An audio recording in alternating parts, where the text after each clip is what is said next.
The statue was put up after she died. Bronze. Life-sized. The inscription said, Cornelia, mother of the Graccha. Not wife. Not daughter. Not Roman matron. Mother.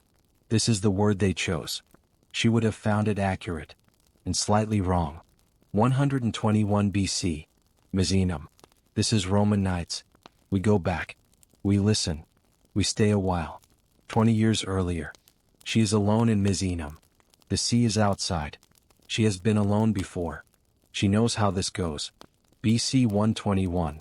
1 month after. Chapter 1. The first visitors. Misenum. 1 month after. The sea does not change. She noticed this the morning the news arrived from Rome. She had stood at the window before the household was awake. The water was doing what it had been doing the day before. And the day before that. And the day before the Aventine. It had not adjusted for the occasion. She had stood there for a long time. A thing that continues is a thing you can place yourself next to. After 30 years of marriage, she had placed herself next to her husband. After the children grew, she had placed herself next to the letters. After the Capitoline, she had had Gaius. After the Aventine, she had the sea. The sea asked nothing. It was simply there. This is different from most things that are simply there. The first visitor came in September. His name was Lucius Aemilius Lepidus. He had served with her husband on the commission that reviewed the grain supply in 144 BC. He had been a careful administrator and was now a careful senator. He brought 2 slaves. A letter. The specific posture of a man carrying someone else's errand. She recognized this posture immediately. The weight of an errand carried for other people sits differently than the weight of a personal purpose. Lepidus carried his errand in the shoulders. He arrived at the door with his chin slightly down. She received him in the east room. The windows faced the water. She arranged this deliberately. When she wanted a conversation to move forward, she faced guests toward the sea. A view that continues is useful. The sea was flat that afternoon. She offered him water. She used his name when she offered it. He sat and she watched him settle. He spoke carefully. He said the Senate had been discussing a formal resolution, a declaration of public mourning, in recognition of Tiberius and Gaius, in recognition of their service to the Republic and their untimely deaths in service of the public good. He paused here as though the phrase needed space to land. She let it land. She did not speak. She watched his face. While he waited for her to respond, he continued. He said the resolution would name them martyrs of the popular cause. He said it was meant as an honor. He said the Senate believed it would bring some comfort to the family. She thought, this is not about comfort.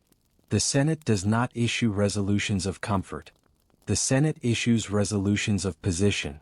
A declaration naming her sons martyrs of the popular cause was a document about a position, about what the popular cause was, about what had been done to it, about who had done it. It was a document about the Senate's version of the years before the Capitoline and the Aventine. Her sons would appear in that document as useful dead men. She did not intend for them to be useful dead men. She said, I appreciate the consideration. She used his name. She poured more water. She watched him reorganize his expectations. She said, I don't believe a resolution serves the record well. He said, the resolution would honor them. She said, the resolution would frame them. These are different things. My sons are not a frame. He looked at her the way careful men look at things they have been given instructions about. He had clearly been prepared for grief or gratitude. He had not been prepared for this. She said, tell the Senate that the family is grateful. Tell them we do not require a resolution. Tell them we are well. She used his name again. He thanked her. He left while she was still seated. This was intentional on her part. When the door was closed, she did not move for a moment. The sea was outside. It continued making its sound. Afternoon light. Wind off the water. She thought, they want a document. She thought, I'm going to write it myself. This was not a decision she had been moving toward. It arrived in the room with the same quality as the sea. Present. Obvious. not dependent on her attention to exist. She had been writing since the early years of her marriage. Private notebooks, letters. The letters she knew had moved through Rome. People had read them, quoted them in conversation, copied lines into other letters. She had known this. She had not thought about what it meant. Now she thought about what it meant. The Senate's version of her sons would travel in official documents. It would be cited in future resolutions. It would settle over years into the layer of things that are simply assumed. Her sons as martyrs. Her sons as victims of the popular cause. Her sons as a problem Rome had handled. She had another version. She had been there for 30 years before the Forum. She had been in the rooms. She had read the early drafts of the bills. She had heard the arguments before they were made in public. She knew things about her sons that the Senate did not know and had not asked. She thought, I have the primary sources. She thought, this changes what I should be doing. She called for Philemon. He was her secretary. He had served the household for 22 years. He was 63. He could take dictation faster than most men half his age. He had the particular quality of men who have spent decades in service to sharp minds. He listened ahead. He anticipated the end of a sentence. He did not fill in the words, but he was ready for them. She told him to bring the formal writing materials, not the daily tablets, the good papyrus, the ink that lasted. He looked at her once. He said nothing. He went to get the materials. This was the arrangement. She valued it. She began with the year Tiberius came back from Numantia. Not with his death. With his return. The way he walked through the house the first evening. The way he moved through rooms differently. A man who has been in a place where things ended incorrectly moves through rooms differently after. He does not look for exits. He looks for objects. He counts specific things. Chairs. Windows. The number of lamps. She had watched him count. She had not asked. She had put water and bread on the table. She had used his name when she called him to eat. He had come. This was the first entry. She read it back. The sentences were what they were. Not Senate language. Not the language of resolutions and declarations. The language of a house in the morning. What a young man counted. When he came home from a place where everything had been wrong. She looked at this for a while. Then she continued. The second visitor came 3 days later. This one she knew well. A woman from an old family. Her husband had opposed the land bill. She arrived with a young girl who did not speak. Her manner said she had rehearsed the visit on the road. She sat. She expressed her sorrow. She said that Rome grieved. She paused in the way people pause when they are about to say the thing they actually came to say.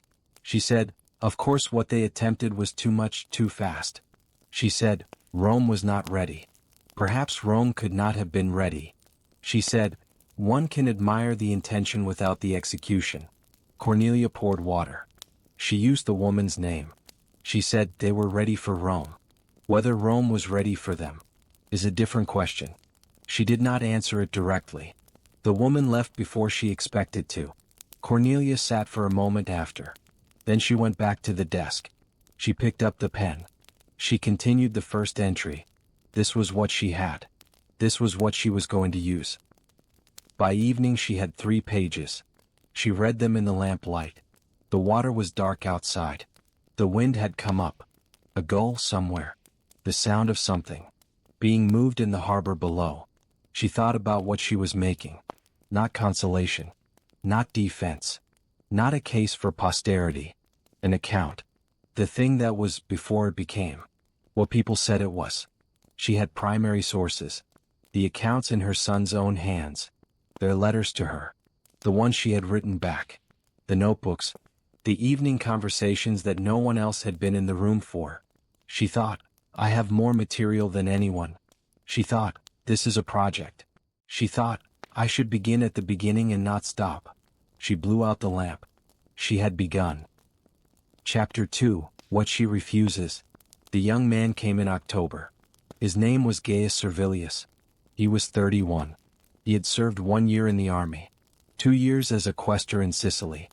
He had recently returned to Rome to stand for tribune the following year.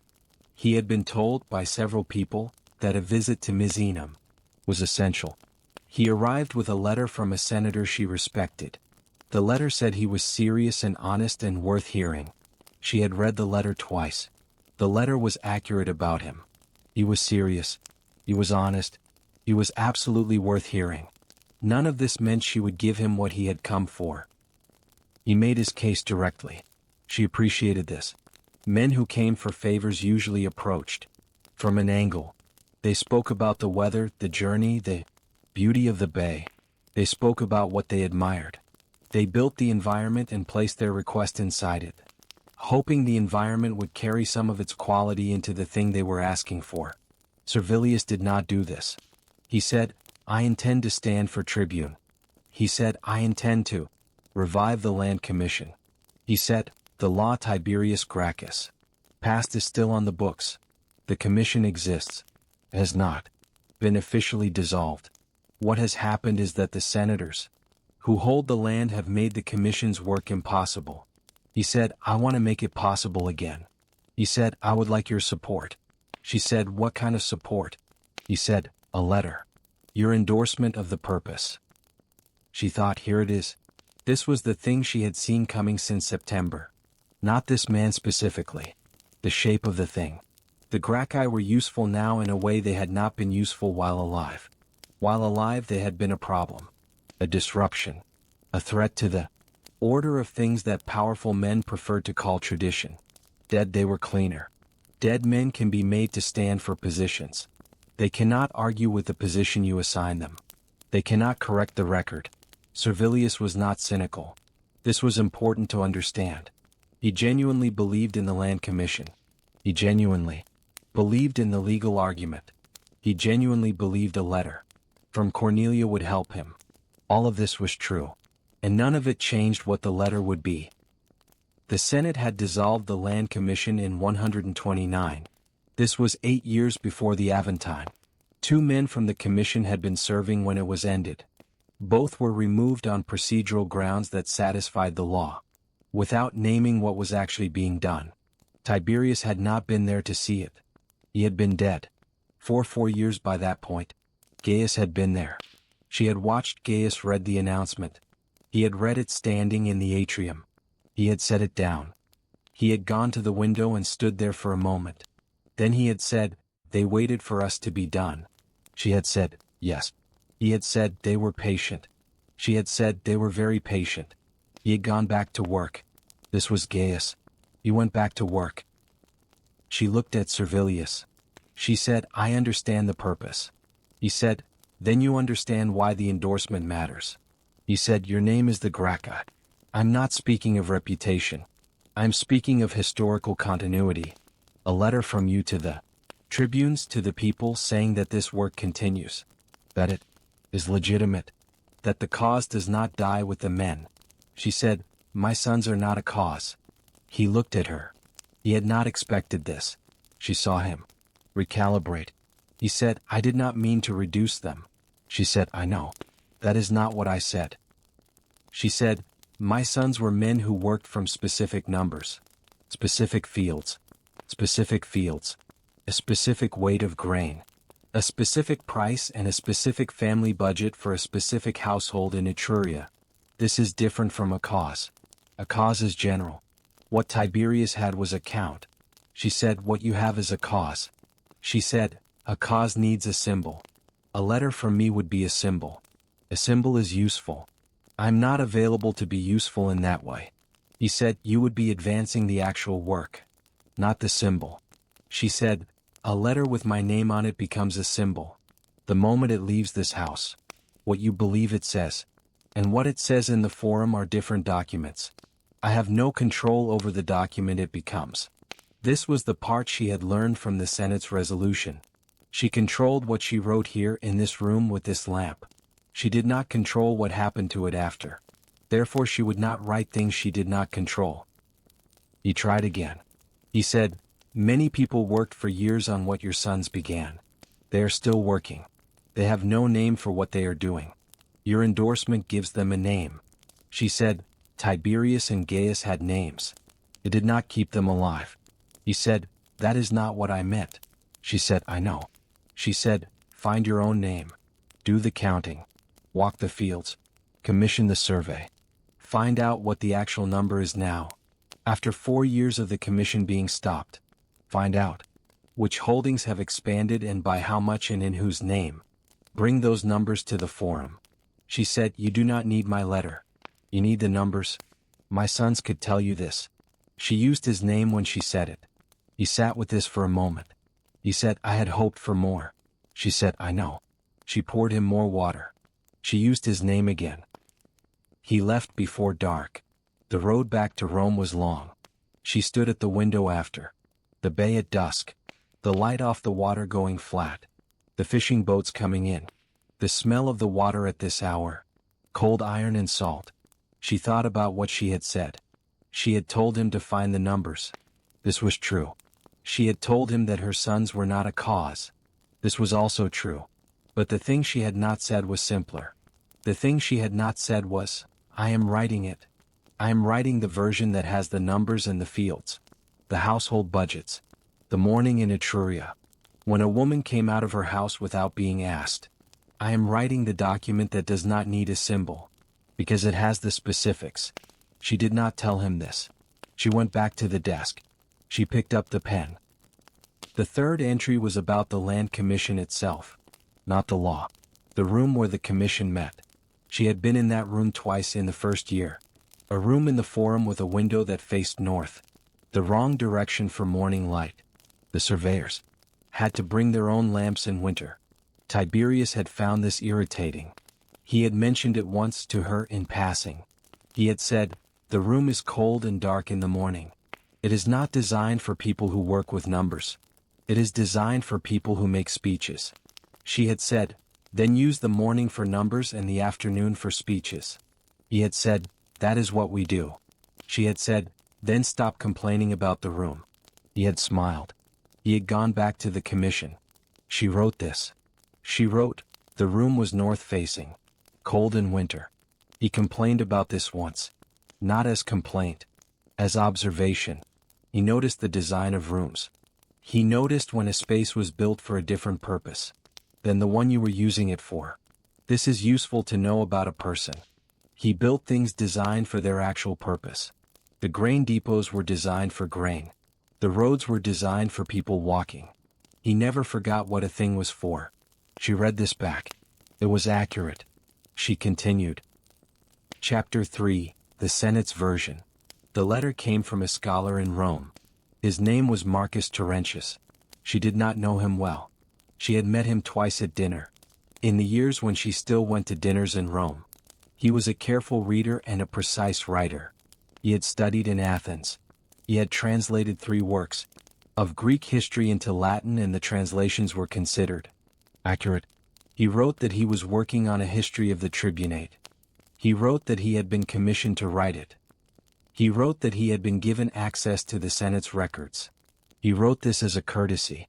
He was letting her know, because several of the records mentioned her sons. She read the letter on a Tuesday. She set it down. She picked it up again. She read the word commissioned. Rome produced histories the way it produced roads. By intention. By investment. Going in a direction someone had already decided. In the early years of the Republic, the history of Rome was kept by the pontiffs. Each year they recorded events on a whitened board and mounted it publicly. These records were eventually compiled. They were the foundation of what anyone knew about the early centuries. The pontiffs decided what went on the board. This had always been the case. In 130 BC, 9 years before the Aventine, the Senate began funding historical accounts. Accounts of recent political events. The accounts were not called propaganda. They were called necessary records. The distinction existed in the language. Nowhere else. She wrote back to Marcus Terentius. She asked him carefully what records he had been given. She asked what period the history covered. She asked what conclusions the history was expected to reach. She used this word deliberately, expected. He replied within the week. He was a careful correspondent. He said the history covered the tribunate of 133 BC to 121 BC. He said the records were thorough. He said the expected conclusions were two: that the tribunate had served an important function in Roman political life, that certain abuses of tribunician power had required correction. She read the word abuses. She sat with it for a while. The word abuses was doing specific work. It was placing her sons inside a framework. In that framework they were the problem the Senate had solved. In this framework the Land Commission was an overstep. The veto of Octavius was an overstep. The re-election attempt was an overstep. The Aventine was a culmination of a pattern. The pattern was one of men who had exceeded their authority. The Senate had not exceeded its authority when Nausicaa led the men up the Capitoline steps with clubs. The Senate had not exceeded its authority when the Commission was ended by procedural vote in 129. The Senate had not exceeded its authority when Gaius was declared a public enemy, when the men on the Aventine were killed without trial. These were not abuses. These were corrections. She understood now what Marcus Terentius had been given access to. She had been keeping her own record since the first months. She had kept every letter. Not only the ones she had received. She had kept copies of the letters she had sent. From the beginning, her father had taught her this. A senator's daughter learned early, the letter that goes out is the document someone else controls. The copy is the document you control. She had copies going back 30 years. She had letters from Tiberius, letters from Gaius, not the political letters, not the ones that had already moved through Rome's reading circles and been discussed, and quoted and excerpted. The other ones. Tiberius writing about the room at the Commission, the north-facing window, the lamps in winter, the surveyors who brought their own materials. The room had not been designed for their work. Gaius writing about Sardinia, the smell of the island, the dust that settled differently from Roman dust. How he had known from the first month that he would return to Rome, to do what Tiberius had done, but differently. He had written this to her from the island. He had known what he was going to do before he came home, and announced it. She had the letter. Marcus Terentius did not have the letter. The Senate did not have the letter. She wrote to 3 people that week. She wrote to Marcus Terentius. She told him she had records that might be relevant to his history. She told him she would be willing to meet. She said she believed in accurate history. She did not say, "I believe your commission wants something else." She did not need to say this. You would understand. She wrote to a man in Rome who had been a close associate of Gaius. He was still alive. He was not currently holding office. She asked him what other records he had kept. She asked him who else was still in Rome from the early years of the commission. She wrote to her daughter's household. She asked them to send her 3 boxes she had stored in the back storeroom 10 years ago. She described the boxes specifically. The one with the cedar lid. The 2 smaller ones with the rope handles. She said to send them carefully. She signed all 3 letters the same way. Then she called Philemon and began dictating. The boxes arrived 2 weeks later. She sat with them in the morning before the first visitors. The sea was flat. Good light. She opened the cedar one first. Inside, the correspondence from the years of the commission. Not the public record. The working documents. Drafts of the bill. Notes from the survey teams. The preliminary numbers from the census of landholding. The census had been controversial. Several landholders had refused to cooperate. The gaps in the numbers were as informative as the numbers. Inside, a survey report from one area of Etruria. The report named specific farms, specific holders, the amounts of public land each holder was farming, in excess of the legal limit. Some of the names were names she still saw in the forum, names that still held office, names that had voted on the resolution about her sons. She set the survey report down carefully. She read it again. The numbers were not dramatic. They were methodical. Farm after farm. Holder after holder. The legal limit. The actual holding. The difference. The difference, multiplied across every farm in the document, was a number she had not seen assembled before. She had known in general terms what the problem was. Tiberius had explained it to her many times. Gaius had explained it differently, More precisely, with less patience for the general. But she had not seen the assembled number. The total excess across one region of one province. She looked at the number for a while. Then she looked at the names next to it. The names of the men who held that land. The names of the men who had called her sons abuses. She understood now what her sons had been facing. Not in general. In the specific weight of it. The specific number. She had not fully understood before. She understood now. She began writing at the desk before the light shifted. She wrote about the boxes. Not about the numbers immediately. About opening the cedar box. About the smell of old paper. About the specific smell of documents that have been sealed. For 10 years. Old wax and linen and something older. The smell of something that has been waiting. She wrote, I did not understand until this morning what they were working with. I knew the shape of it. I did not know the weight.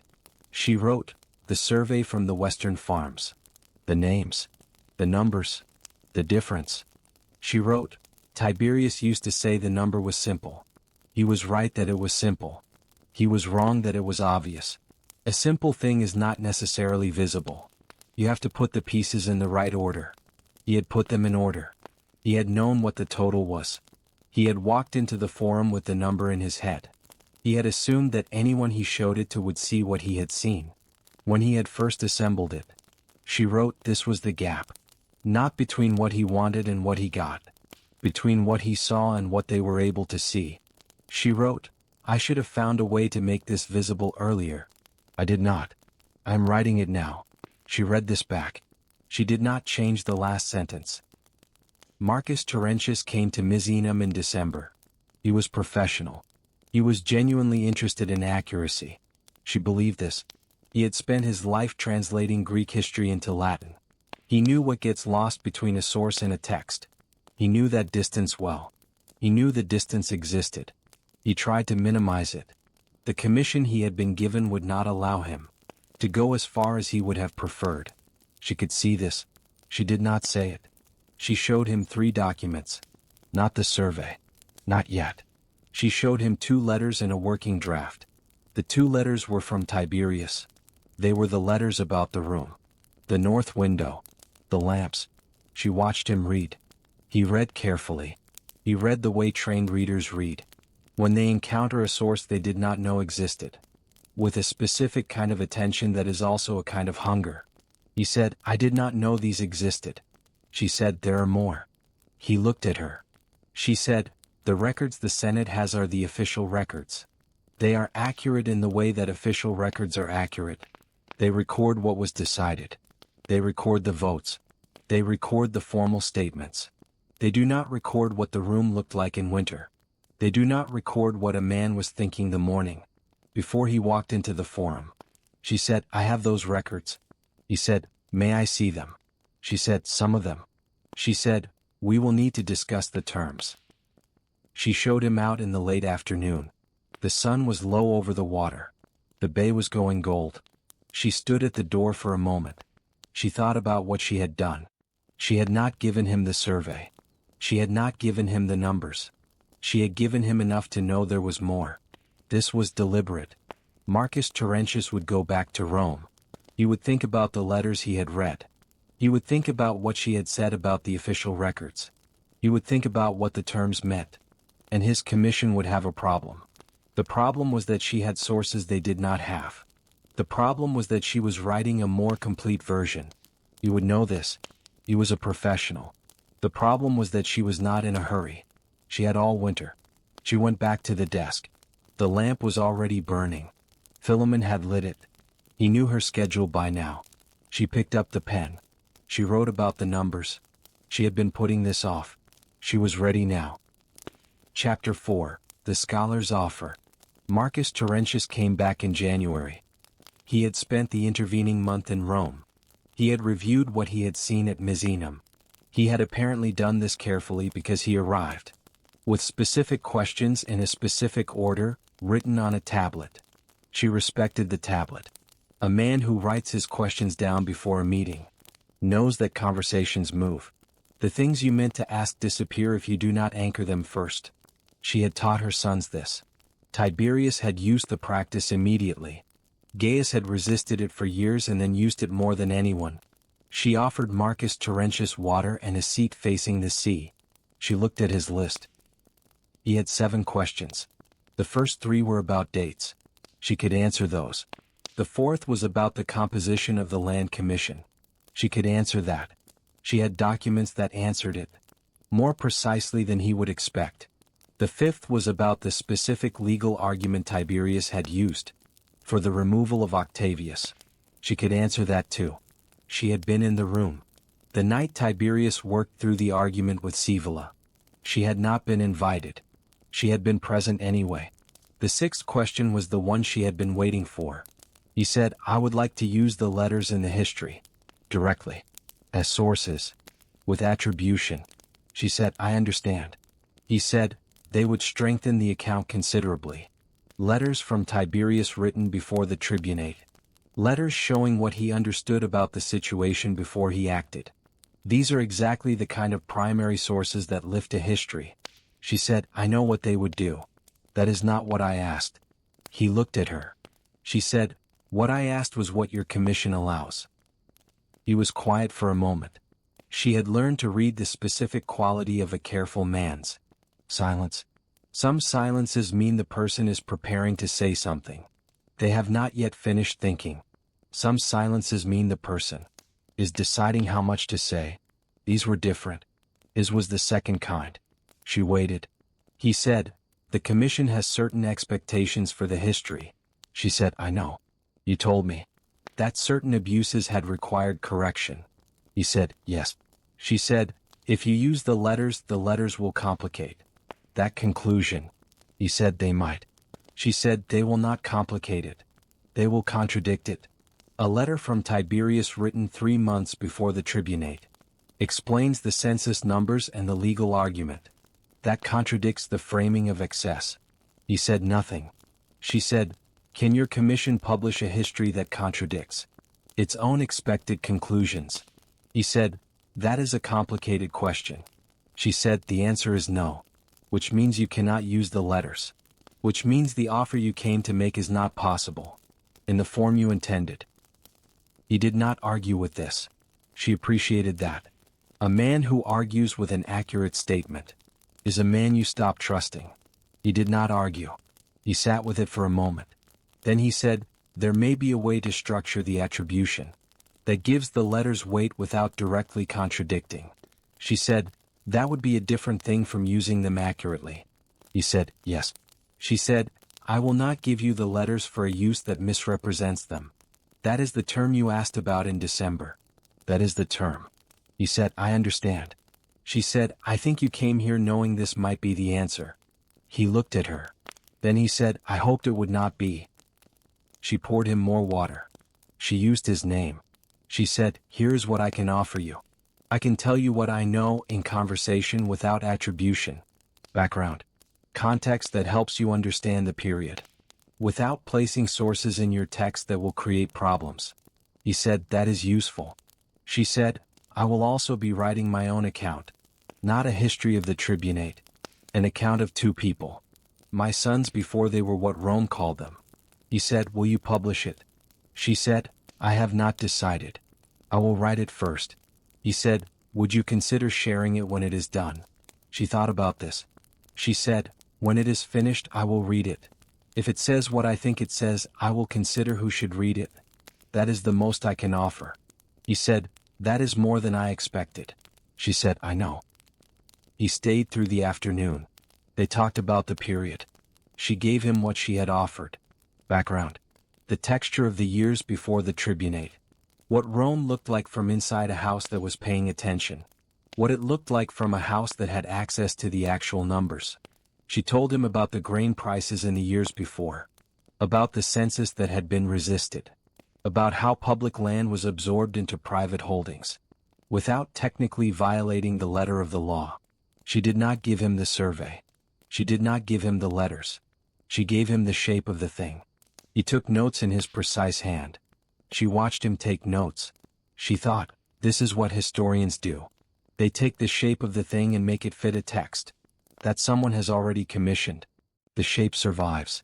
The specific weight of it does not. She did not say this. She poured more water and continued. He left in the early evening. She stood at the door until the road bent and he was gone. She went back to the desk. She had a new question now. Not about Marcus Terentius specifically. About the question he had asked. Would she publish? She had not thought about publishing. She had thought about writing. These were different projects. Writing was for accuracy. For getting the thing right. For building the record that the survey numbers deserved. Publishing was for circulation. For the letters going out and becoming documents. She did not control. She had seen what happened to documents she did not control. The Senate made resolutions about them. Young tribunes came to Misenum wanting endorsements. Scholars came with commissions and careful questions. And tablets of 7 items written in order. She picked up the pen. She thought, I will write it first. She thought, I will read it when it is done. She thought, I will decide then. She continued the account. She was on the 4th draft of the section about Numantia. The 4th draft was closer than the 3rd. She would know when she had it.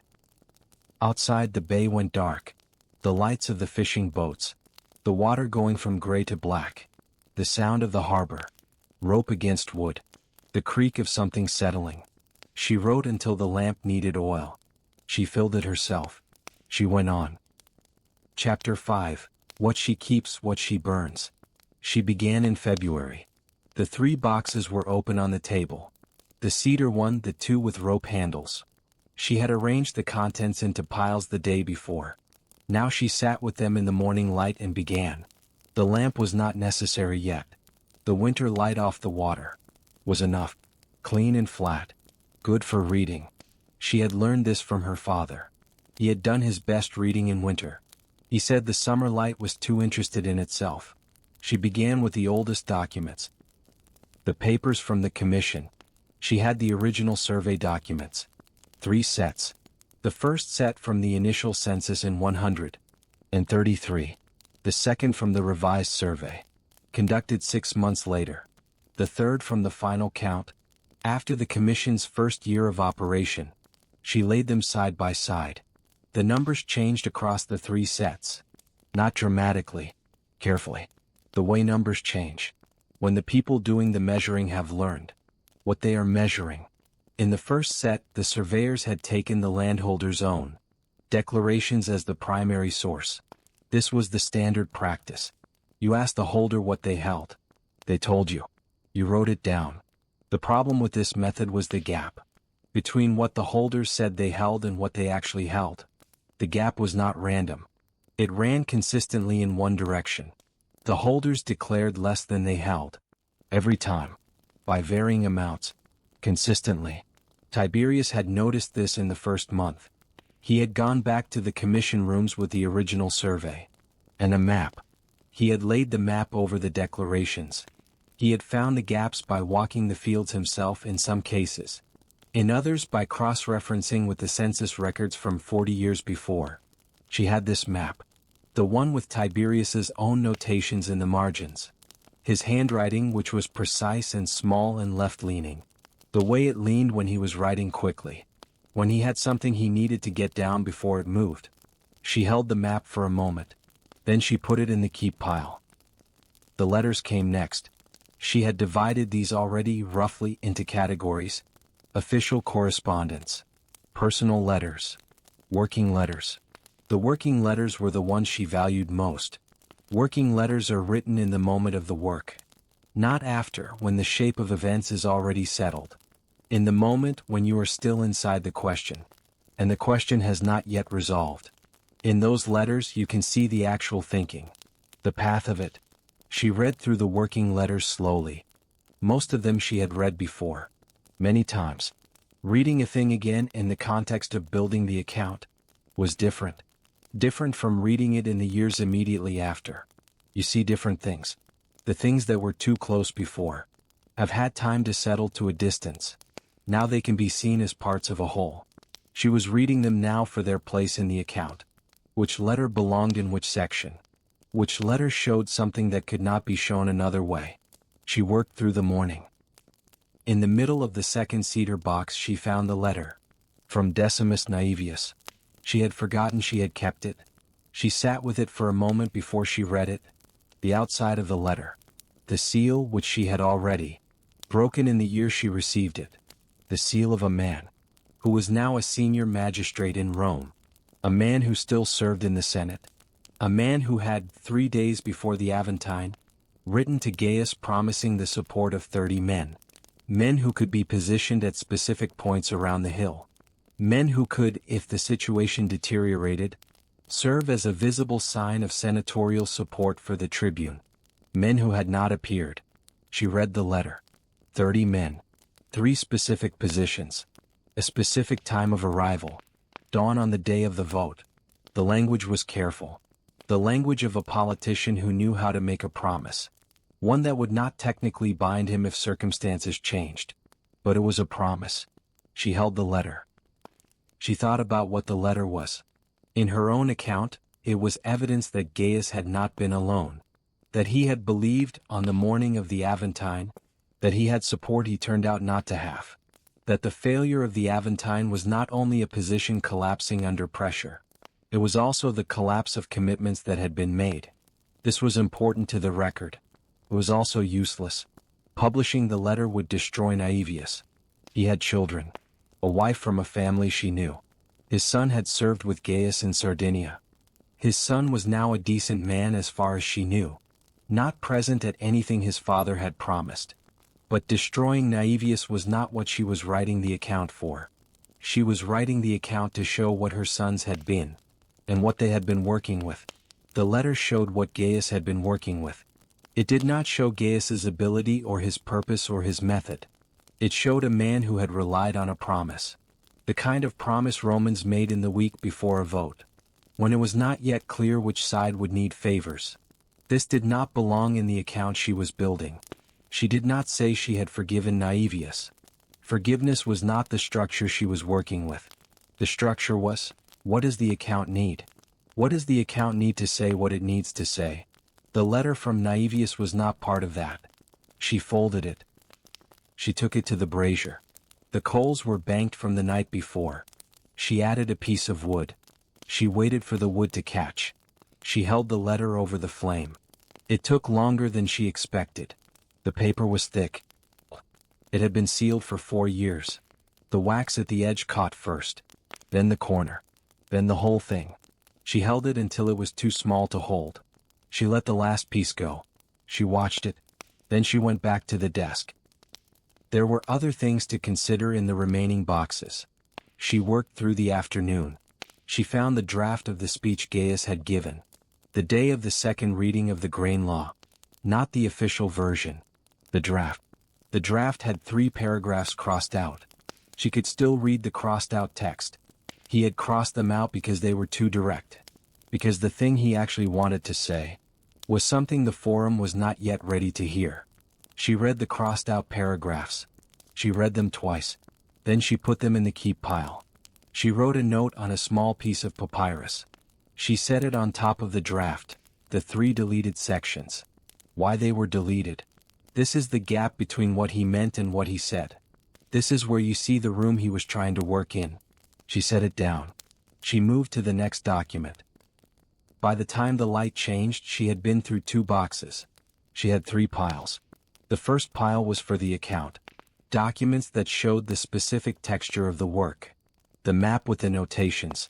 The draft with the deletions. 2 letters from Tiberius about the surveyors. 1 letter from Gaius from Sardinia the second year. He had been describing the dust. The way it settled differently. From Roman dust. The way the island's age came through in the ground. He had been making an observation about dust. And it had turned into an observation about Rome. About what Rome looked like from far enough away that you could see its edges. She had been saving this letter for years without knowing why. She knew now. The second pile was for the private archive. Things she was keeping but not writing about. The letter from Naevius was gone. But there were others. A letter from her daughter. A letter from a friend. Who had written things that were true but not for publication. A letter from a senator who had wept in private at the news of the Capitoline. He had asked her not to share it. Weeping was not something senators did in the record. She was keeping his letter. She was not sharing it. She could see his face. She had met him twice. A careful man. She was keeping his face in the record she was building. She was not putting his name on it. The third pile was small. 4 documents. She would burn these tomorrow. The letter from Naevius was already gone. These were other things that belonged to the category of true, but not for the record she was building. Things that would become weapons in the wrong reading. She did not enjoy this part of the work. She was not supposed to enjoy it. She did it with the same attention she brought to the letters worth keeping. Precision. Without the wrong kind of sentiment. She called Philemon before dark. She told him to have the brazier ready again in the morning. He said he would. She went back to the table. She picked up the draft with the deleted paragraphs. She read the deleted sections one more time. She thought, he knew what he wanted to say. He knew the forum was not ready. He cut it anyway. He walked in without those 3 paragraphs. He gave the speech that Rome could receive. He was 24 years old. She set the draft down. She sat with this for a moment. Then she picked up the pen. She had been putting off this section. The section about who her sons actually were. Before Rome decided what they had been. She was ready for it now. She wrote until the lamp needed oil again. She filled it again. She continued. The second box was closed. The third was open. The piles were getting clearer. The account was getting clearer. She had been writing for 4 months. The account was starting to know what it was. Chapter 6. Tiberius, from here. Spring came to Misenum in March. She noticed it first in the water. The color of the bay changes before the air changes. The water goes from winter gray to a gray with something else in it. Not blue yet. The possibility of blue. She had lived here long enough to read this. She sat at the window for a long time that morning. She was not writing. She was looking at the water. She did this sometimes. Not often. She allowed herself it. The way you allow yourself one thing with no practical purpose. Without it, the rest of the work has no center. She was thinking about Tiberius in Etruria. Not the Capitoline. Before the Capitoline. Before the tribunate. Before the law. The spring of 137. He had come back from the coast road through Etruria. After the Numantia business. He had come home by the coastal road. He had written to her from Arretium one day out. The letter said only, I will be home tomorrow. I saw something I want to tell you about. This was unusual. Tiberius wrote about what he had done. He did not often write. About what he had seen in the sense of what had moved him. He was precise and practical in letters. I will be home tomorrow. I saw something. She had saved the letter. She still had it. It was in the keep pile. He arrived the next evening. She did not ask. She put food on the table and water. She used his name when she called him. He came. He ate. He sat for a moment with the cup in his hand. Then he said, the fields in Etruria. She said nothing. He said, I have ridden through Etruria before. I have read the census reports. I know what the numbers say. He stopped. She waited. He said, I did not know what the number looked like. Not until you see it. The fields go all the way to the ridge. Not a break. Not a boundary marker. Just fields. All of it held by the same name. He said, we crossed one of them for 2 hours. 2 hours of riding in the same holding. And the village at the end of it. The people in the village at the end of it. He stopped again. She said, yes. He said, I know what I'm going to do. She said nothing. He looked at her. He said, I know you're going to tell me to be careful. She said, I'm going to tell you to be precise. Careful is a different thing. He said, what's the difference? She said, careful means you protect yourself. Precise means you do the work correctly. Those are not always the same. He said, I know. She said, then be precise. She was writing this section now. She was on the 7th draft. The 7th draft was getting closer. The problem with this section was distance. Tiberius was still too close. Not emotionally or not only emotionally. She meant epistemologically. She was still inside the event. She had thought for years that distance was time. That if you waited long enough you would be far enough away. To see the shape of a thing. She had been wrong about this.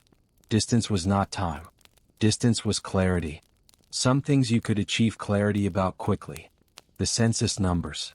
The legal structure of the bill. The sequence of the vote. These were clear to her now in a way they had not been in the years immediately after.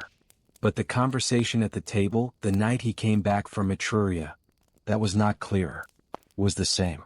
She sat in the same relation to it that she had sat in the night it happened.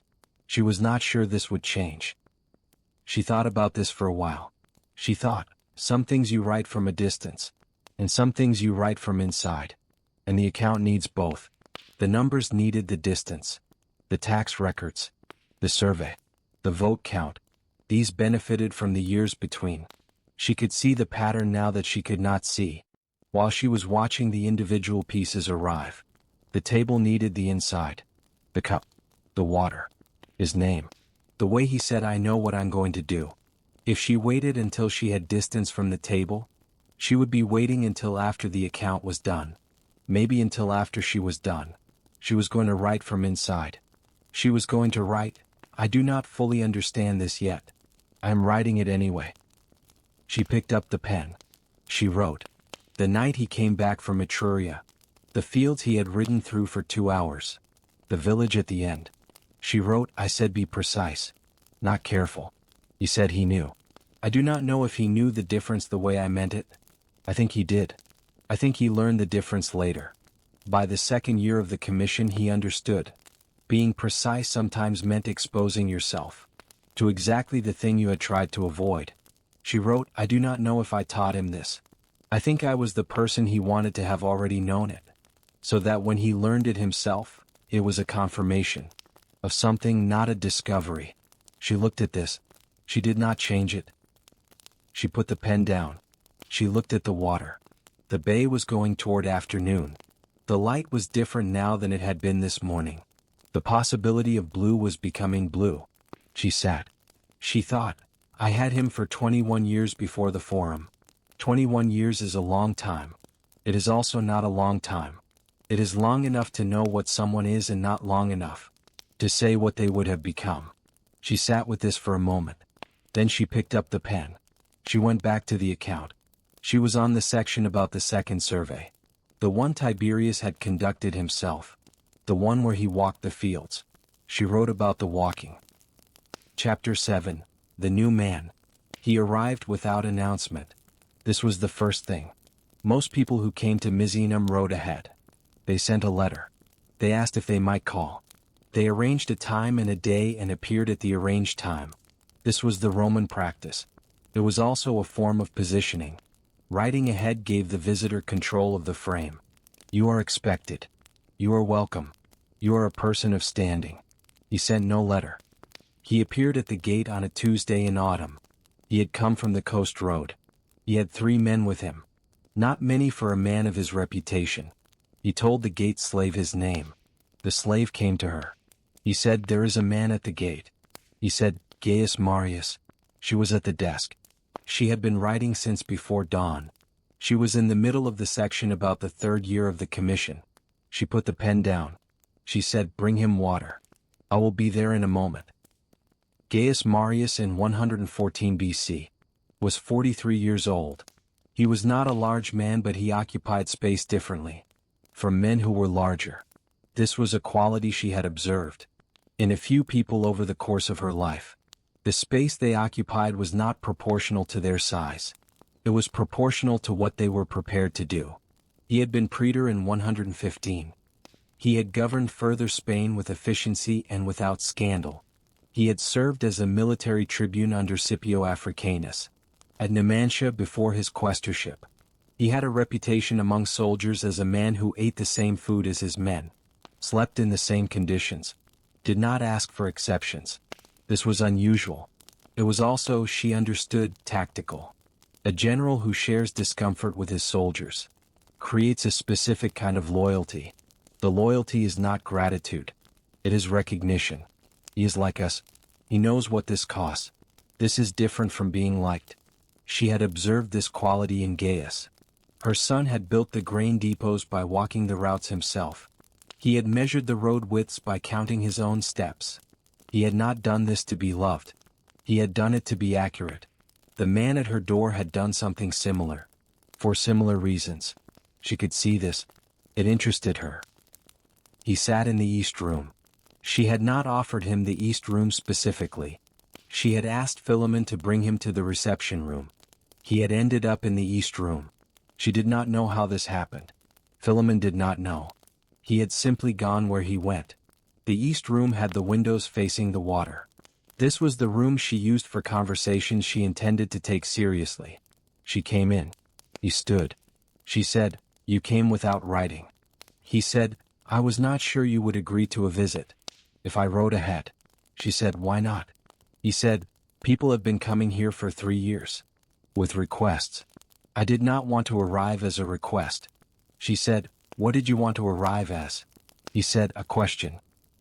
She sat. She looked at him. She had read about him. He was in the record in various places. A brief notice in the census of tribunes from 119. A longer account of the Spanish praetorship. Reports from soldiers who had served under him. She had not sought these things out. They had come to her. Through the network of correspondence she had maintained. Since the years of the commission. She had formed a partial image. The partial image was accurate as far as it went. He was direct. He moved without ceremony. He had the particular stillness of men who are accustomed to making decisions in conditions where stillness costs something. What she had not read was this: he was also careful. Not careful in the sense of cautious. Careful in the sense of attending to what was in the room. She watched him read the room. Not the furnishings. The desk through the open doorway. The pile of documents visible on the table. The scrolls on the shelf. He was reading information, not making an impression. This was different from most visitors. She asked why he had come. He said, "I want to understand what your sons were doing. Not the politics. The structure of the work." She said, "The structure." He said, "How they built things that continued. The grain depots are still open. The road south of Rome still has the markers. The jury law is still being argued about. In the courts. The land commission is officially suspended. But the census it produced is still the baseline." He said, "Most of what ambitious men build stops when the man stops. What your sons built kept going." He said, "I want to understand how." She thought, he is the first person to ask the mechanism question. She had spoken to senators, scholars, tribunes, historians, women from important families, men old enough to have been in the forum on the day of the bill. None of them had asked the mechanism question. They had asked about intention, about the politics, about whether the cause was just, about how she was feeling, about what her sons had meant to Rome. He had asked, how did they build things that continued? This was the right question. It was also a question she had been trying to answer, without naming it that way for 3 years. The account was, in part, an attempt to answer this question. She had not named it as a mechanism question because she had come at it from a different direction. From memory. From texture. From the specific details. Of the rooms and the documents and the conversations. She had been building toward the mechanism answer without knowing. That was what she was building toward. He had walked in from the other end and asked it directly. She said, "It will take more than one conversation." He said, "I have time." She said, "You are here for how long?" He said, "I am traveling to Capua. I have 2 days." She said, "That is enough for a beginning." He said, "I am not asking for everything. I am asking for what matters." She said, "Those might be the same thing." He looked at her. She said, "The thing that matters is usually the hardest to separate from the rest of it. The thing that made their work continue is not one decision. It is not one law. It is not one design for a grain depot." She said, "It is a habit of mind. And a habit of mind is harder to explain than a law." He said, "Try." She looked at him. He said it the way a soldier says it. Not as a challenge. As an instruction to begin. She had not expected this from a meeting she had not agreed to. She had not expected this. On an autumn afternoon. The specific quality of a conversation that was going to matter. She had felt this before. She had felt it in the conversations with her husband. In the first years. She had felt it with Tiberius. In the years before the tribunate. She had felt it occasionally with Gaius in the moments when he stopped moving long enough to sit and think. She felt it now. She said, "I am going to show you something." She went to the desk. She came back with a document. The map. The one with Tiberius's notations in the margins. The left-leaning handwriting. She set it on the table between them. He looked at it. He said, "This is the land survey." She said, "This is the first one. From the first month." He said, "The commission did 3 surveys." She said, "Yes. This is the one most people have not seen. Because this is the one that shows the method. Before the method was complete. It shows the gaps." He looked at her. She said, "Tiberius started with what people told him they held. He wrote it down. He believed them initially. Then he went out and looked. The gaps between what they said and what was there told him more than the declarations." He said, "The difference." She said, "The difference." He said, "He looked for what was missing." She said, "He looked for what the number was not saying." She watched him look at the map. He was looking at it the way she had seen surveyors look at a terrain. Not the map itself. The information in the map. What it showed. What it did not show. Where the blank spaces were and what blank spaces meant. He said, "The village." She said, "Which one?" He pointed. The village at the end of the 2-hour field in Etruria. The one Tiberius had ridden through. She had not told him about the ride. She had not told him about Etruria. He had found it in the map. She said, "Yes." He said, "The map shows the field extends to there. The village is outside the boundary marker. But the people in the village are recorded in the declaration as working the field." She said, "Yes." He said, "So they are farming land that is not officially theirs. Under an arrangement that is not in the declaration." She said, "Yes." He said, "An arrangement where you are told what you will be doing. You do it. The declaration goes up in the holder's name." She said, "Yes." He said nothing. He looked at the map. She let him look. The light was changing outside. Afternoon moving toward evening. The water going from full color to something quieter. The sound of it steady underneath everything. She thought, this man reads a map the way Gaius read a road. With the assumption that the road is telling you something. Your job is to read it. Not to impose what you expect to find. She thought, he is going to do something with this. She did not know yet if that was good. She did not know yet what kind of person he was. When the information he had found was inconvenient, she knew what kind of person her sons had been. When the information was inconvenient, Tiberius had kept going. Gaius had kept going faster. She did not yet know what this man would do. She said, "Tomorrow we will talk about the structure. The mechanism. What you asked about." He said, "Yes." She said, "Have you eaten?" He said, "Not since morning." She called for Philemon. Outside, the bay went gray and then dark. The first lights of the harbor. A fishing boat returning late. The particular sound of a place that has not changed. She sat for a moment after Philemon took him to eat. She thought about tomorrow's conversation. What she would say. How she would begin. She had been building toward the mechanism answer for 3 years. She had not expected to explain it to someone. She had expected to write it. Writing and explaining were different. Writing was for accuracy. Explaining was for transmission. She had spent 3 years on the account. She had one day to give this man something he could carry. She thought, these might be different accounts of the same thing. She thought, I should find out. She went to the desk. She picked up the pen. She had 3 hours before she needed to sleep. Chapter 8. The Mechanism Question.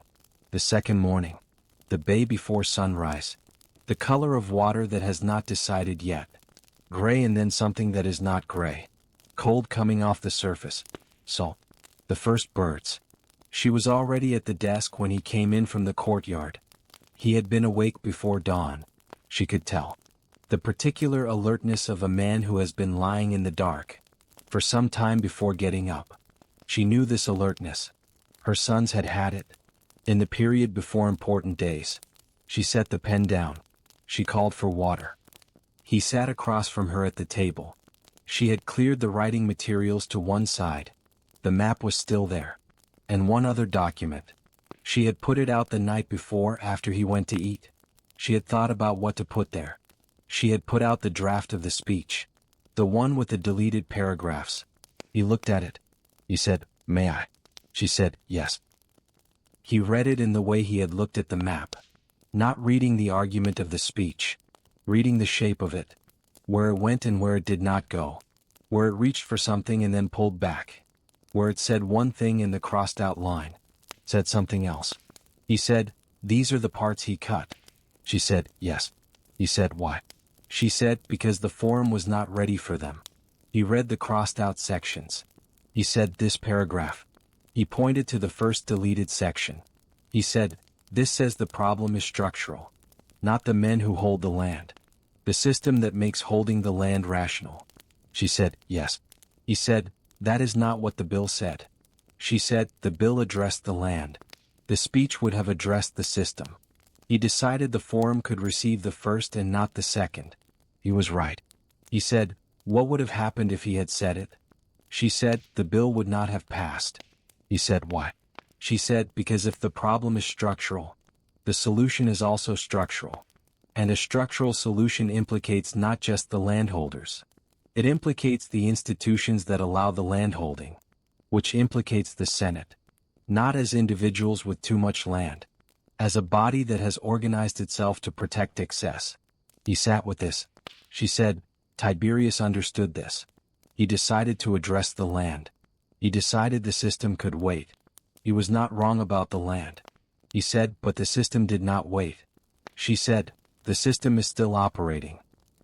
He set the draft down. He said, "How did Gaius understand it differently?" She said, "Gaius started from the system. He built the grain depots before the land commission, because the grain depots showed the system operating in real time. The price difference between the market and the depot measured the extraction, what the system was taking from people who had no alternative source." He said, "The jury reform." She said, "Yes." The jury reform took a piece of the institution and moved it, not reformed, moved, took it out of the Senate and put it in the equestrian order. He did not argue that the Senate was corrupt. He rearranged where the power sat. He said, "And this worked." She said, "It worked as far as it went." He said, "Why only as far as it went?" She said, "Because he was still working inside the institutions that the system had built. He could move pieces. He could not replace the board. He was a tribune. A tribune operates within the republic. The republic is a mechanism." She stopped. He said, "Go on." She said, "A mechanism works the way it is designed to work. You can adjust the parts. You cannot make it work in a way it is not designed for. What my sons wanted it to do, ultimately, was not what it was designed to do." He looked at her. She said, "I am not saying they were wrong. I am saying they understood the limits of the tool, and used the tool as far as it would go, and built things that would outlast them precisely because they knew the tool would stop." He said, "What did they build that outlasted them?" She said, "The number." He said, "Which number?" She said, "The census number. The actual count of what public land was held by whom, and how much in excess of the legal limit. This number exists. It is in documents. It is not the official record. It is in documents I have. In documents some of the commission members kept." She said, "A number that exists is harder to erase than an argument. Arguments can be answered. Numbers have to be contradicted. And to contradict a number you need another number. The Senate did not produce another number. They ended the commission. They stopped the count. They did not produce a count that said my sons were wrong." He said, "Because they could not." She said, "Because the fields are still there. The people in the village at the end of the 2-hour field are still there. The same arrangement is still in place. The number my sons found is still accurate. More accurate now in some places. The holdings have grown." He said nothing. She said, "What my sons built was a number that is true, and a mechanism for producing numbers that are true. The mechanism was the commission. The commission was stopped. The number is still true." He sat for a long time. She let him sit. She had learned to let people sit with information. The people who filled the silence quickly. had usually not understood what they were sitting with. He did not try to fill it. He said, I have a problem in Africa. She said, tell me. He said, Jugurtha. The Numidian campaign. He said, the Senate has been conducting this campaign for 6 years. 6 years. No resolution. The war continues. Jugurtha is still in the field. He will be in the field for another 6 years. If nothing changes. He said, the problem is not military. The problem is institutional. The men the Senate sends are men the Senate trusts. The men the Senate trusts are men of the Senate's kind. The men of the Senate's kind are not winning this war. She said, what would winning require? He said, a different kind of general. She said, and? He said, and a way of getting that general the command. That does not depend on the Senate's preference. She looked at him. She said, you are that general. He said, I believe I am the general the war needs. Yes. She said, and you need a mechanism. He said, yes. She understood now why he had come. He had come to see the mechanism. Not to understand her sons in the abstract. To see how they had taken a problem the institutions were not addressing, and built a path around the institutions. He was trying to do the same thing. The problem was not the same. The war in Africa was not the land crisis. The people who would benefit were not the same people. The mechanism he needed was not the same mechanism. But the principle was the same. Find out what the actual number is. Build a structure that can deliver the number to the people who need to receive it. Make the structure durable enough to outlast the resistance. She said, what is your number? He said, what do you mean? She said, Tiberius had a number. The excess acreage. A specific, counted, verifiable amount that could not be argued with. Gaius had the grain price differential. A number you could see at the market on any given day. She said, what is your number? The thing that is true and cannot be argued with. That shows, specifically, that you are right about the war. He said, 6 years. No resolution. Jugurtha still in the field. She said, that is a duration. That is not a number. He said, what is the difference? She said, a duration says something is taking a long time. A number says what the cost is. What is being lost. What has been spent. In men and in money and in positions. That have been compromised. She said, find the number. The specific cost. The specific mechanism of why. The current generals are not winning. Not the argument that they should be replaced. The count of what their failure has cost. Bring that number to the Roman people, not the Senate. He looked at her. He said, you are telling me to go around the Senate? She said, I am telling you what my sons did. He said, they went to the popular assembly. They used the tribunes. She said, they used the mechanism that was available. What mechanism is available to you? He said, the popular vote. The assembly. The military command. If I have the command, I can demonstrate the method. The method will produce results. The results will speak. She said, results do not always speak. Results have to be presented. To the right people. In the right form. She said, Tiberius produced results. The commission produced numbers. Real ones. The forum did not speak for them. He said, Tiberius used the tribunes. He did not have the soldiers. She looked at him. She said, yes. This was the thing she had not said and had been thinking for years. Tiberius had the legal mechanism. He did not have the enforcement. When Nausicaa walked up the Capitoline steps with clubs, there was no counter. The law had no arm. She said, my sons built the mechanism. They did not build the capacity to defend it. This is what you are telling me you have. He said, I am not planning to use soldiers against the Senate. She said, I know. She said, but you are a military man. You are building your argument from a military position. Your mechanism operates through demonstrated victory. When you win the war, the people will give you the command again. And again. Until the Senate cannot refuse. He said, yes. She said, that is a different path from my son's path. It is not a worse path. It is a path with different risks. He said, what risks? She said, the path through military success gives you power. When the war is there. When there is no war, the power recedes. My son's path built things that worked in peacetime. The grain depots are open today. There is no war. They work because they were built to work without a war. He said, the threat will not disappear. She said, which threat? He said, the Cimbri. The Teutons. They are moving. They will be at the Italian border within 10 years. When they arrive there will be a war. She looked at him. She said, and you believe you will fight it? He said, I know I will fight it. She said, then fight it well. And while you are fighting it, do the counting. Build the record. Find the number. So that when the war is over, the thing you built is not a victory that fades. It is a structure, a depot, a road, a number on a document, something that continues without the emergency. He sat for a long time. Then he said, my sons built things designed to outlast the person who built them. She looked at him. He said, you wrote this? She said, I wrote this? He said, I read a letter from someone who had spoken to you. They quoted you. They said you had said this about Gaius, that he had built things designed to outlast the person who built them. She said, I said that to Marcus Terentius. He said, yes. She said, you know him. He said, we have met. She sat with this. She said, and this is why you came. He said, I came because of the letter. And because I had a question the letter did not answer. She said, what question? He said, how do you build something to outlast yourself? Not in theory. The specific method. How did they build it so it continued? She said, I will tell you what I have found. She was 4 months from finishing the account. She had not planned to give this to anyone before it was finished.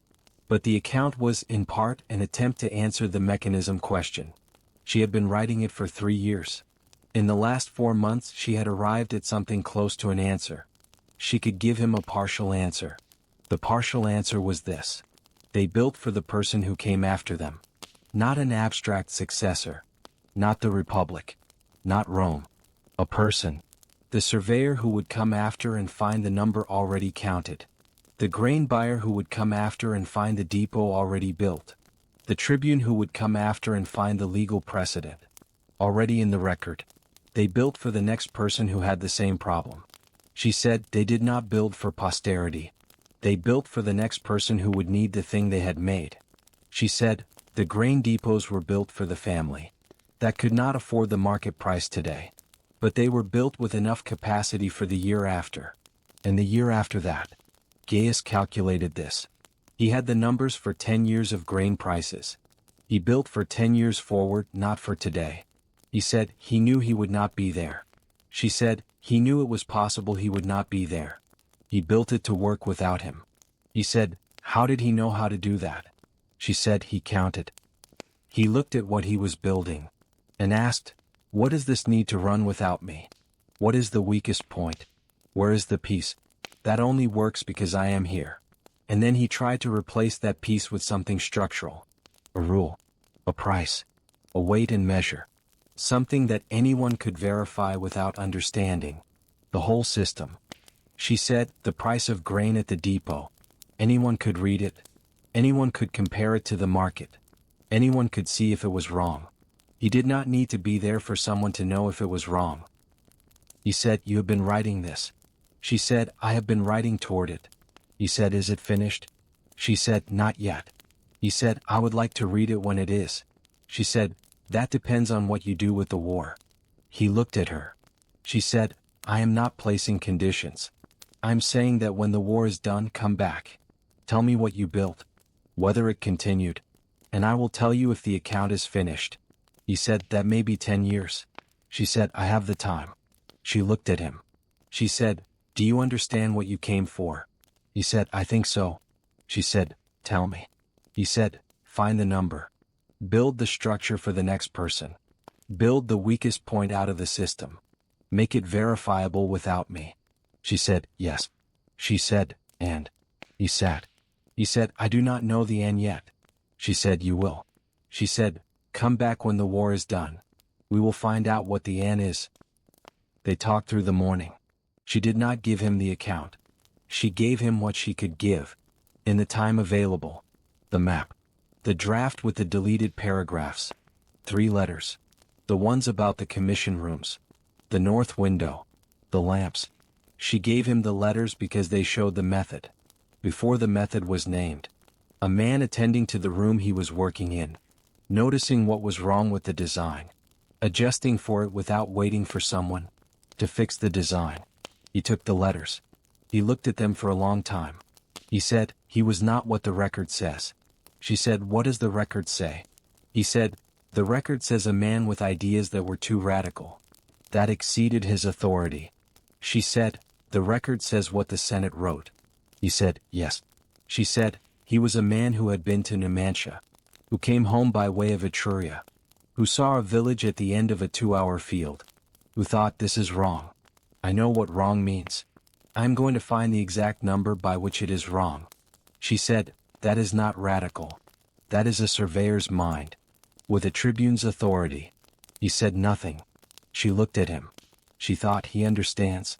She thought, whether he uses it well is not something I control. She thought, I have given him what I can give in 2 days. The rest is his. He left in the afternoon. She stood at the door while his small party went down the road. He did not look back. She had not expected him to. She went back inside. The house was quiet. The sea was outside. It was making its afternoon sound. She sat at the desk. She looked at the map. The village at the end of the 2-hour field. The place Tiberius had ridden through. Who came home and said, "I saw something I want to tell you about." She picked up the pen. She wrote. He left in the afternoon. He did not look back. He had what he came for. Whether he will use it the way my sons would have used it, I do not know. He is not my son. He is a different kind of man. A different kind of path. Going towards something I cannot see from here. She wrote, I gave him the letters. I did not give him the account. The account is not done. And the account is not for him. The account is for the next person who has the same problem my sons had. The next person who needs the number. The next surveyor who finds the gap. She wrote, when he comes back I will see what he built. And what it cost. And whether it continued. She set the pen down. She looked at the water. Chapter 9. What she sends him with. The house was quiet after he left. Not an unusual quiet. The house in the afternoon. The sea outside. The sound of Philemon in the far room. Sorting documents. She had been in this quiet many times. After her husband went away for the last time. After each of her children. After the Capitoline. After the Aventine. The quiet was not the same each time. It had different qualities. Different things in it. This one had something she had not expected. It had forward motion in it. She sat at the desk for an hour and did not write. This was not unusual. She sat at the desk without writing. Several times a week. The desk was where she thought. The pen was for when the thinking arrived at something. The thinking and the writing were related but not the same thing. She had learned this distinction slowly. Her father had tried to explain it when she was young. He had said, writing is the last part, not the first. She had not understood what he meant for many years. She understood it now. She was thinking about what had happened in the 2 days. The conversation with Marius had changed something in the account. She had been writing toward a question she had not named. The mechanism question. How her sons had built things that continued. She had been circling it for 3 years. She had the documents. She had the letters. She had the specific texture of the rooms and the conversations. She had written about the north-facing window and the lamps. She had written about the Etruria ride. She had written about the deleted paragraphs. She had been assembling the answer without knowing it was the answer. Marius had come and asked the question directly. And she had found that she could answer it. Not completely. Not with the precision she would have preferred. But she had given him the shape of the answer. And he had understood the shape. This told her something. The account was answering the mechanism question. She had not set out to write a history of a method. She had set out to write a record of 2 people. Who they were before the forum made them into something. What they saw and how they saw it. But the record of how they saw things was, in fact, the record of how they worked. Because the way her son saw things determined how they acted. The gap in the Etruria field had produced the commission. The deleted paragraphs showed the gap between what Tiberius saw and what the forum was ready to receive. The grain depot price showed the gap to people who could not read a census report. They could compare 2 numbers. That was enough. The whole account was a record of gap finding, of how two people learned to find the gap between what was said and what to do when you found it. This was transmissible, not in the sense of a lesson. She had no patience for lessons, in the sense of a specific documented method, with examples, with the numbers, with the letters showing the thinking before the thinking became public. She had written a transmissible account without knowing she was writing one. She thought about who she had written it for. In the beginning she had said, I am writing it for accuracy, to get the thing right, because the Senate would write it wrong, and she had the primary sources. Later she had said, I am writing it for myself, to complete the thing, to do the work of recording, the thing that should be recorded. After Marcus Terentius she had thought, I am writing it, so there is another version. So the Senate's version is not the only version. Now she thought, I am writing it for Marius, not for Marius specifically, for the person who comes and asks the mechanism question, the person who has a problem the institutions are not solving, who wants to know how others have solved it before, the person who arrives without announcement on a Tuesday and says, I want to understand the structure of the work. She was writing it for that person. She had been writing it for that person all along, without knowing she was. She thought about what this meant for the account. It meant the account needed to be findable. This was a different problem from writing the account. She had been focused on the writing, the accuracy, the specific details, the right word in the right place. The account being findable was a problem of placement. Where do you put a thing so that the right person can find it? The Senate had a solution to this problem. Official records went to the tabularium. The tabularium was accessible to anyone with the right standing. But the standing requirement was itself a mechanism of control. Not everyone who needed the number had the standing to enter the tabularium and look at the official records. Her sons had solved the problem differently. Tiberius had posted the number in the forum, on a board, in public, where anyone could read it. The landholders had torn the board down, but the people who had read it had remembered. The number had circulated by mouth before it circulated by document. Gaius had used the grain price. You did not need to read. You looked at the two numbers, the market price and the depot price. Anyone in Rome with eyes could see the difference. She needed to find the equivalent for the account, the mechanism for getting the account to the person who needed it. She called Philemon. He came. She told him to sit. He sat. This was unusual. She did not usually ask him to sit. He sat without showing that this was unusual. This was one of the things she valued about him. She said, I want to establish a procedure for the documents. He said, yes. She said, when I am finished with the account, I want copies made. 3 copies. 1 for the family archive. 1 for the library at Misenum. 1 to be held by you or by whoever takes your position. He said, yes. She said, the copies should be accessible.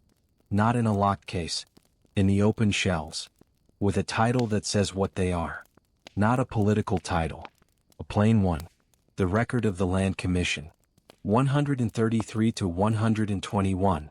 With the names of the people involved. He said, and the letters? She said, the letters go with the account. Bound together. Marked clearly. These are primary documents. From the people who did the work. He said, and the survey. She said, the survey goes with the commission records. In the copy that goes to the library. The library will have it. Anyone who comes to Misenum and wants to see the actual census will be able to see it. He said, you are building an archive. She said, yes. He said nothing. She said, do you understand why? He said, someone will come looking for it. She said, several people will. Eventually. People who have a problem that requires the information. I cannot know when or who. But the information should be there when they come.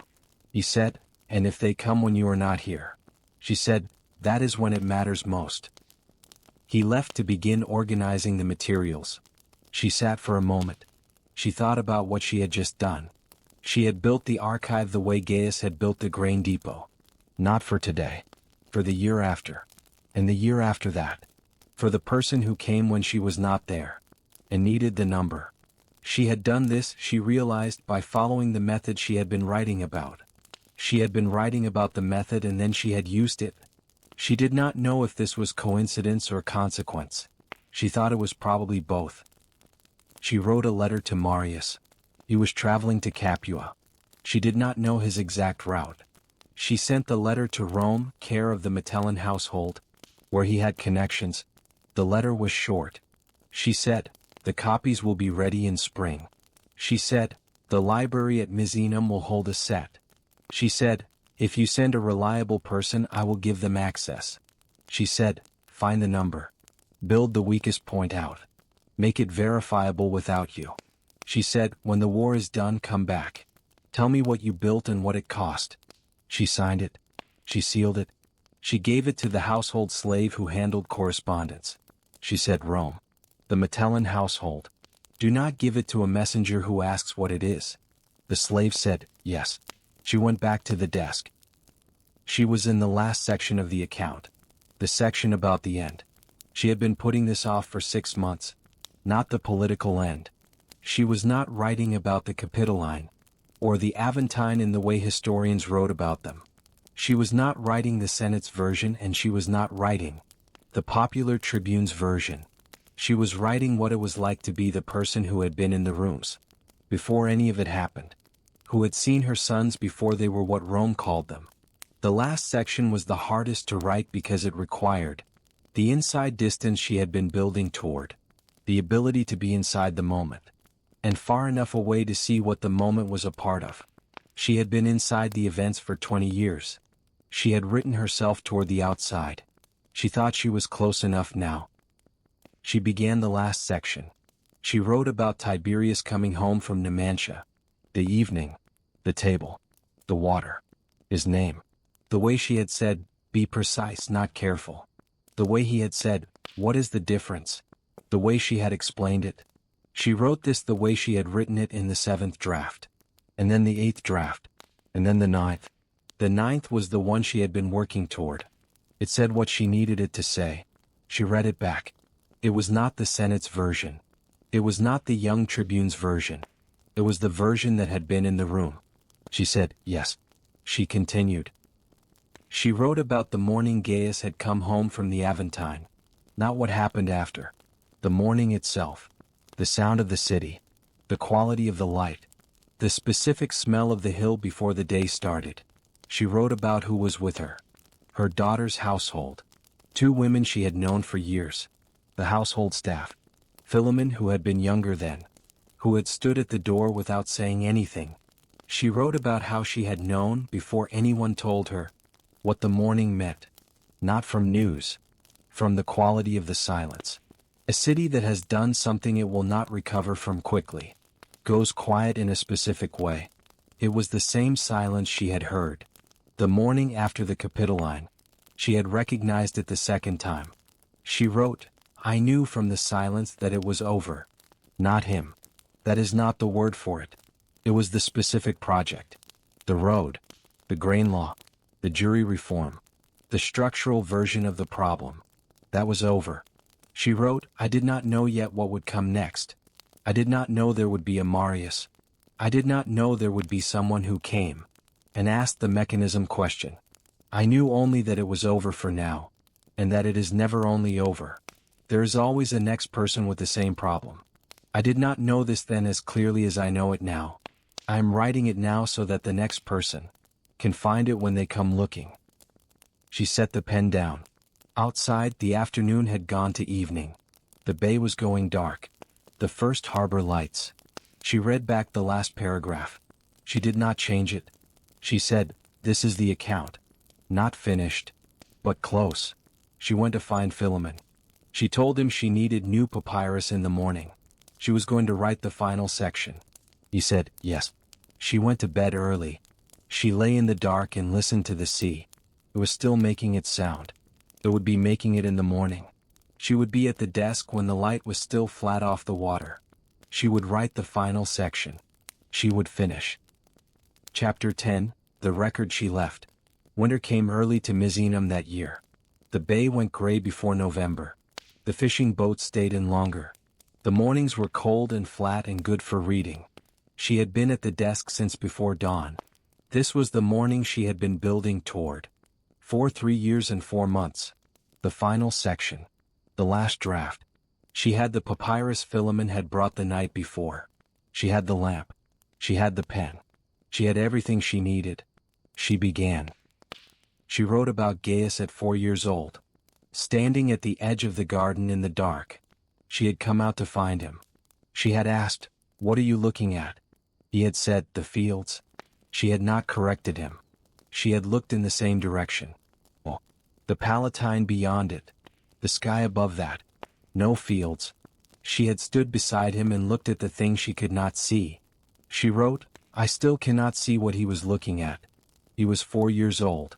He could see things I could not. I do not think this is unusual. Every child sees something the people around them cannot see. What is unusual is the persistence." She wrote, "He was still looking at those fields at 25. He had found a way to make other people see them. The grain law. The road south. The depot price. These were instruments for showing people the fields that were there and not yet visible to them." She wrote, "This is the work. Making visible what is already there. Not inventing it. Not imposing it. Finding the gap. Finding the number. Finding the specific detail that makes the invisible visible to anyone." She set the pen down. She read it back. She said, "Yes." She wrote the rest of the section without stopping. 3 hours. She wrote about Tiberius at 7, correcting the reader. She wrote about the Etruria night. The table. The water. His name. She wrote about the commission rooms. The north window. The lamps. The left-leaning handwriting in the margins. She wrote about the deleted paragraphs. What he had decided the forum could receive. And what he had decided it could not. She wrote, he was right about both. He was right that the forum could not receive the structural argument yet. He was also right to have written it down. The deleted paragraphs exist. I have them. They are part of the account. They show what he understood. What he understood is part of the record. Whether the forum received it or not. She wrote about Gaius on the road. The way he measured things by walking them. The road widths. The depot routes. He had said once, "You cannot design something you have not walked." She had said, "Some people design things they have not walked." He had said, "Yes, and you can tell." She wrote this. She said, this was his method. Walk the thing. Count the steps. Find out what the design assumed. And whether the assumption was true. She wrote, "I am not sure where this came from. I did not teach him to walk roads. I taught him to read carefully. I taught him to verify a source. He took the reading and put it in his feet. It became something I had not given him. It became his." She wrote about the Aventine. Not the political event. She had written about that. In the 3rd and 4th sections. She wrote about the morning. She had been in the house with the household. Philemon at the door. The quiet. She wrote, "I knew from the quiet." She wrote, "A city that has done something it cannot take back. Goes quiet in a specific way. I recognized it. I had heard it before." She wrote, "When they told me I was already sitting. I had been sitting since the sound of the city changed. I was sitting in the chair by the east window. I was looking at the Palatine. I was thinking about Gaius at 4 years old. Standing at the garden edge in the dark." She wrote, "I still do not know what he was looking at. I think now that this is all right. Some things are not for me to see. They are for him to see and for me to record. That he saw them. That is the work." She finished the last section before midday. She read it through. The whole account. From the beginning. It took most of the afternoon. She sat with a cup of water and read it the way Marcus Terentius had read the letters. Not for the content she already knew. For the shape of the thing. The shape was what she had intended. Not the Senate's version. Not the Tribune's version. A record of 2 people who had been in the rooms. Who had looked at the gap and found the number. Who had built things designed to work without them. She read the section about the deleted paragraphs. She read the section about the fields in Etruria. She read the section about Gaius on the road, counting steps. She read the last section. Gaius at 4. The fields he could see. She set it down. In Rome, 30 years later, the account would be quoted. Not in the Senate. In letters. In conversations. In the working documents of people who were trying to do things the institutions were not doing. She would not know this. She would be gone by then. The account would be copied. The copies would travel. Not quickly. Not widely. In the way useful things travel. To the people who need them. A tribune in the eastern provinces who had a census problem. He would write to a colleague in Rome. His colleague would mention the account. The tribune would send for it. He would read it over 3 nights. He would use the method. He would not know what to call the method. He would call it counting. An administrator in Gaul in the generation after, trying to design a grain distribution network for the northern provinces. She would find the account in the Misenum library. She would take notes for 6 days. She would take the notes home. The distribution network she built would work for 40 years after she was gone. A young senator a generation after that. He would ask a question about mechanism. He would ask it to an older man who had read the Gracchi, who had read the account. The older man would mention it. The young senator would find it. He would read it once. He would never cite it. He would think about it for the rest of his career. The copies would find these people. The way water finds the low places. Not by force. By gravity. This is what she had built the archive for. The statue they put up after she died was bronze. Life-sized. Standing. Not seated. She had not specified this in any document. The city had decided. A standing figure is a figure in motion. A figure that was about to go somewhere. Or had just come from somewhere. And had stopped for a moment. The inscription said, Cornelia. Mother of the Gracchi. Not wife. Not daughter. Not Roman matron. Mother. She would have found this accurate. She would also have found it incomplete. She had been a great many other things. She had been a woman who opened boxes of documents in the winter light and decided what the record needed. She had been a woman who told a future consul, find the number, build the weakest point out, make it verifiable without you, come back when the war is done. She had been the person who sat at the desk, who wrote until the lamp needed oil, who filled the lamp and kept writing. None of this fit on the inscription. She would have understood this. Inscriptions have a word limit. You choose what goes in the word limit. They chose mother. She would have chosen the same word. She would have wanted the rest of it too. She did not get to choose. She had left the rest in the account. She called Philemon. She told him the account was finished. He said, I will begin the copies. She said, take your time with the first one. I want it accurate. He said, yes. She said, and send for the binders. The good ones. I want the letters bound with the account, in the order they appear in the text, so someone who reads the account can go directly to the source. He said, the 3 copies. She said, the 3 copies. He said, and the one to be held. She said, yes, the one to be held. She said, when I am no longer able to oversee this, you hold it, and after you, whoever you trust. With the instruction, if someone comes asking the right question, let them read it. He said, how will they know the right question? She thought. She said, they will ask how, not what happened, not whether it was right. How. They will want to know how. He said, I will remember that. She said, write it down. He looked at her. She said, write it down. On the inside cover. Someone asks how. Give them the account. He said, yes. She ate in the evening. She went to the east room after. The window facing the water. The bay was dark. The harbor lights. The sound of the water. She sat for a long time. She thought about the account. She thought, it is not perfect. It does not have everything. There are things she could not remember. Things she had never known. Things that were in other documents she did not have. But it was accurate. About what she had seen. About what she had been in the room for. About 2 people before the forum made them into something else. She thought, this will have to be enough. She thought, it is enough. She sat for a while longer. The sea was outside. It was making its sound. She went to bed. She fell asleep the way she had been falling asleep since Misenum. In the morning she was at the desk before the light shifted. She had not planned to write. The account was done. But she opened the writing materials anyway. She sat. She wrote one more thing. She wrote, "The account is finished." She wrote, "I do not know if it says what it needs to say. I think it does. I am too close to be certain. In a year I will read it again. I may think differently. I will not change it. The account is from this year. From this desk, from this distance. That is what it is." She wrote, "Philemon is making the copies. The binders are coming next week. The library at Misenum will have one. The family archive will have one. Philemon will hold one." She wrote, "If you are reading this and I am not here, you are the person I wrote it for. Find the number. Build the weakest point out. Make it verifiable without you. Come back and tell someone what you built.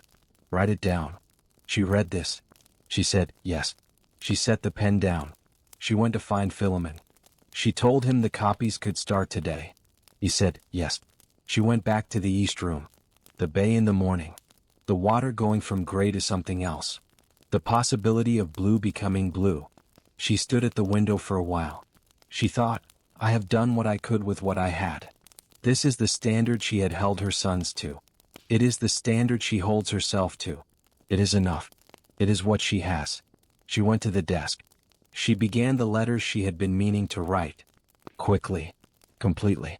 The way people fall asleep when the day has been fully used. In the morning she would be at the desk. There were letters to write. The copies to oversee.